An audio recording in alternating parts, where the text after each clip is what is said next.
So guys ಇವರು ಹೊಸದಾಗಿ start ಮಾಡಿದ್ದಾರೆ ಬ್ಲಾಗಿಂಗ್ಸ್ ಎಲ್ಲ. ಸೊ ಚಿಕ್ಕಮಗಳೂರಿನ ಮಾಡ್ತಿರೋದು. ಸೊ ಆದಷ್ಟು ಸಪೋರ್ಟ್ ಮಾಡಿ. ಸೊ ಚಿಕ್ಕವ್ರನ್ನ ದೊಡ್ಡದಾಗಿ ಬೆಳೆಸಿ. Thank you.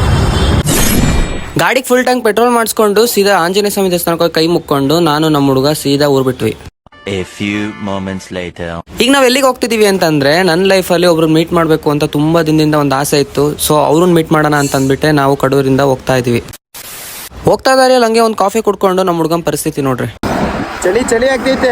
ನಿನ್ನ ಅವಾಗ ಗಂಡಸು ಅಂತ ಅನ್ಕೋತೀವಲ್ಲ ನಾವು, ಅದು ನಾವು ಮಾಡೋ ಮಿಸ್ಟೇಕ್. ಇಂತೂ ಇನ್ನೇನ್ ಬೆಂಗಳೂರಿಗೆ ಬಂದ್ವಿ. ಬೆಂಗಳೂರಿಗೆ ಬಂದ ತಕ್ಷಣ ಇಲ್ಲಿ ರೂಮ್ ಹುಡ್ಕೋದ್ರಲ್ಲ ಈಗ ಪರಿಸ್ಥಿತಿ ಇರೋದು. ಹೋಗಿ ಬಂದು ಮತ್ತೆ ಅದೇ ದಾರಿಗೆ ಬರ್ತಾ ಇದೀವಿ ನಾವಂತೂ. 3 ಗಂಟೆಗೆ ಬಂದು 3 ಗಂಟೆಯಿಂದ 6 ಗಂಟೆ ತನಕ ಬರೀ ರೂಮ್ ಹುಡ್ಕೋದ್ವಿ. ಲಾಸ್ಟಿಗೆ ಒಂದು ರೂಮ್ ಸಿಕ್ತು ಅಷ್ಟೇ. ಬೆಳಗ್ಗೆ ಎದ್ದು ರೆಡಿ ಆಗ್ಬಿಟ್ಟು ಸೀದಾ ಹೊರಟ್ವಿ. ಹೇಳ್ಬೇಕಂದ್ರೆ ಏನು ರೆಡಿನೇ ಆಗಿಲ್ಲ ನಾವು. ನಮಗೆಲ್ಲ ಗೊತ್ತಾಗೋಯ್ತು. ಹೋಗೋ ದಾರಿಯಲ್ಲಿ ಹಂಗೆ ಟಿಫನ್ ಮಾಡ್ಕೊಂಡು ನಮ್ಮೂರೇ ನಮಗೆ ಬೆಸ್ಟ್. ಯಾಕೆ ಸರಿಯಾಗಲ್ಲ ನೋಡಿ, ಊಟ ಚಟ್ನಿ ಪಲ್ಯ. ಇಷ್ಟು ಹೇಳಕ್ ಇಷ್ಟಪಡ್ತೀನಿ. Okay friend, bye. ನಾನು ಫಸ್ಟ್ ಬಂದಿರೋದು ಇವ್ರನ್ನ ಮೀಟ್ ಮಾಡಾಗಿ ಇವತ್ತು. Hi bro. ಹಾಯ್. ಚಿಕ್ಕಮಂಗ್ಳೂರಿಂದ ಬಂದಿದ್ದಿ ಬ್ರೋ ನಿಮ್ಮನ್ನ ನೋಡಕ್ಕೆ.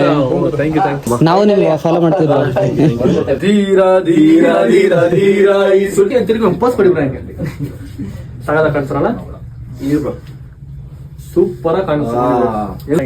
Thank you. ಏನೋ ಹೇಳಿ ನಮ್ಮ ಕ್ವಾಲಿಟಿ ಮಾತ್ರ ತುಂಬಾ ಚೆನ್ನಾಗಿದೆ. ಕಂಫರ್ಟಬಲ್ ಆಗಿದೆ ಹಾಕೊಳಕ್ ಮಾತ್ರ. ಒಂದ್ಸರಿ ಹಾಕೊಂಡು ಹೇಳ್ತೀನಿ ಬೊಮ್ಮಣ್ಣೆ. ಬ್ರೋ ನೀವೇ ಹಾಕೊಂಡ್ಬಿಡಿ ಬ್ರೋ.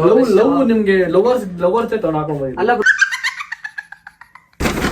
ನೋಡಿ ಬ್ರೋ, ಅದಕ್ಕೆ ಬಿಲ್ ಹಾಕ್ತಾರೆ ನಮ್ಮ boss. Bro offer bro, website ಅಲ್ಲಿ ನಿಮ್ಗೆ ಎತ್ಕೊಳ್ಬೇಕು. ನಮ್ಮ ಅವ್ರಿಗೆ ಪಾಪ ಕಷ್ಟಪಟ್ಟು ನಿಮ್ಗೆ ಸೆಲೆಕ್ಷನ್ ಮಾಡೋದೆ ಬ್ರೋ. ನಿಮ್ಗೆ ಇಸ್ಕೊಳ್ಬೇಕು ನಮ್ಗೆಲ್ಲ. ನನ್ನ ಡೈಲಿ ವ್ಲಾಗ್ಸ್ ನಿಮಗೆ ಎಲ್ಲರಿಗೂ ಇಷ್ಟ ಆಗ್ತಿದ್ರೆ ಮರೀದೆ ಶೇರ್ ಮಾಡಿ, ನನ್ನ ಅಕೌಂಟ್ನ ಫಾಲೋ ಮಾಡಿ.